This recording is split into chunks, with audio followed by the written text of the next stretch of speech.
नमस्कार, मैं हूँ doctor Divya Kumar, senior consultant obstetrics, gynaecology and infertility at Accord super speciality hospital, sector 86, greater Faridabad.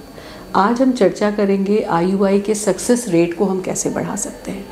मेरे YouTube channel में I have posted multiple videos to educate people who are desirous of child bearing, मतलब जो बच्चे के लिए ट्राई करना चाह रहे हैं और नहीं हो रहा है, उससे रिलेटेड बहुत सारे वीडियोस मैंने पोस्ट किए हैं। तो IUI के प्रोसेस के बारे में मैंने ऑलरेडी अपने चैनल पे वीडियो पोस्ट किया है, उसको आप देख सकते हैं। उसी को आगे बढ़ाते हुए मैं आज डिस्कस करूँगी कि IUI के सक्सेस रेट को हम कैसे बढ़ा सकते हैं। जैसे कि आप सबको पता है कि IUI एक सिंपल प्रोसीजर है, OPD प्रोसीजर है, और इसमें हम कुछ भी लाइक एक्स्ट्रा नहीं करते हैं। जो नेचुरल प्रोसेस है उसको हम एड करते हैं, मतलब उसको हम इन्हांस करते हैं at multiple levels. Like egg बनाने के लेवल पे हम थोड़ा इन्हांस कर देते हैं, टाइमिंग हम अच्छी कर देते हैं।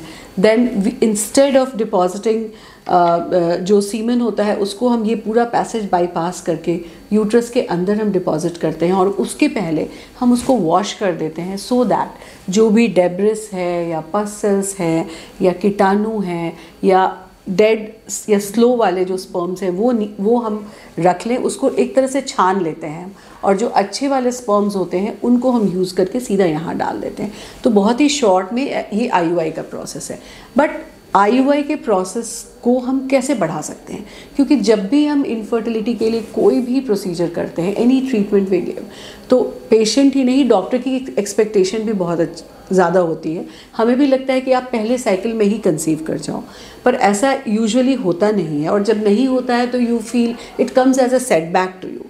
तो अगर आपको इसकी बैकग्राउंड नॉलेज होगी तो आप अपने आप को मेंटली और इमोशनली भी प्रिपेयर कर पाओगे। नॉर्मली ये जो नॉर्मल प्रोसेस होता है, नॉर्मल जो फर्टिलिटी होता है एक ह्यूमन रेस में, वो ही बाय नेचर या बाय गॉड आप कह लो, वो हमें फिकंडिटी ही हमारी कम होती है।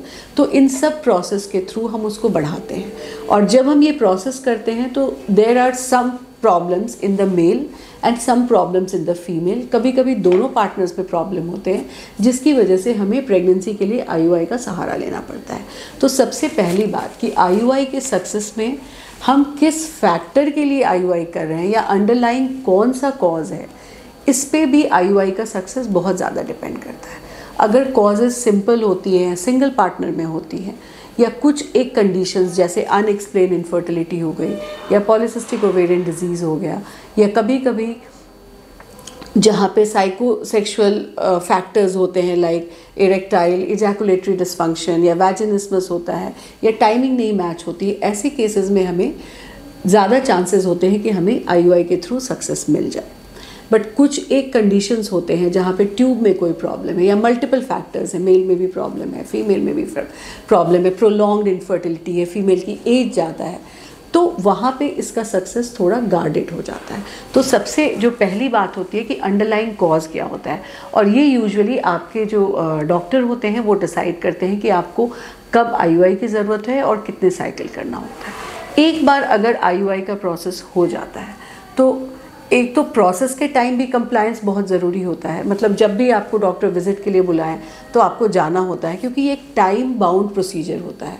फॉलिकल की ग्रोथ जब जितनी होनी होती है हो जाती है, और जो बेस्ट टाइम IUI का होता है वो either the moment when the egg is released or just before it is going to be released, so that whenever the egg is released it is surrounded by in a pool of sperms।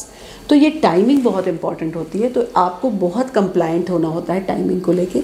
जब भी आपके doctor visit के लिए बुलाएं, चाहे ovulation study या follicular monitoring या egg के साइज़ को देखने के लिए जो हम मल्टीपल सीरियल स्कैन्स करते हैं, तो आपको जाना होता है, IUI के दिन जाना होता है, और जो जिस भी टाइम उन्होंने आपको प्रोसीजर के लिए बुलाया है, you have to stick to that time. तो सबसे पहला मैंने बताया कि अंडरलाइंग कॉज क्या होता है, वो इम्पॉर्टेंट होता है, सिंगल फैक्टर है, मल्टीपल फैक्टर है। दूसरा आपकी तरफ से कंप्लायंस विजिट के लिए और मेडिसिन के लिए। एक बार जब IUI का प्रोसेस हो जाता है तो उसके बाद कोई बेड रेस्ट की ज़रूरत नहीं होती है। It's a simple process. थोड़ी देर आपको रेस्ट कराते हैं हम लोग ओपीडी में ही, and then we send you home. But घर जाके आपको हमेशा याद रखना होता है कि आप एक प्रोसेस के थ्रू अंडरगो किए हैं एंड इट माइट क्लिक। तो आपको कोई भी ऐसा काम जिसमें आपके एक्सर्शन होता है वो नहीं करना होता। लाइक पेशेंट जो सबसे कॉमन चीज़ें हमारे से पूछते हैं कि हम सीढ़ियाँ चढ़ सकते हैं कि नहीं, तो उसका आंसर है कि आप तभी सीढ़ियाँ चढ़ो जबकि वो बिल्कुल ही ज़रूरी हो। मतलब इट्स नॉट दैट कि आप दिन में जैसे 10 बार ऊपर नीचे कर रहे हो। आपके माइंड में ये चीज़ हमेशा होनी चाहिए कि I have undergone a process और हमें एक्सर्शन से बचना है। तो जब बहुत ही ज़रूरी है तो फिर आप स्टेयर्स क्लाइंब कर सकते हो, बट इट्स नॉट दैट कि फॉर एवरी निटी-गिटी आप अप एंड डाउन कर रहे हो।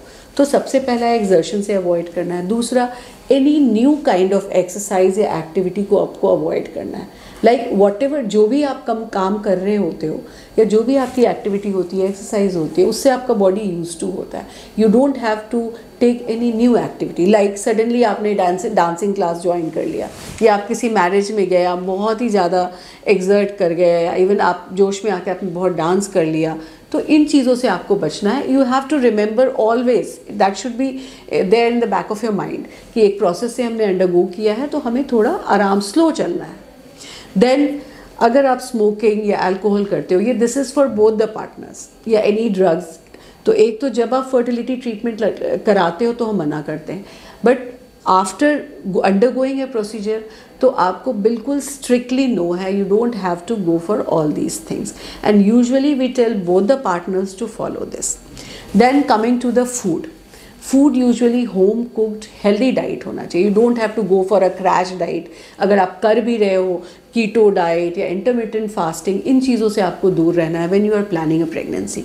Your plate should be full, it should be colourful plate जिसमें carbohydrate, protein, fibres, micronutrients, dairy products, इन ये सब सारी चीज़ें हों।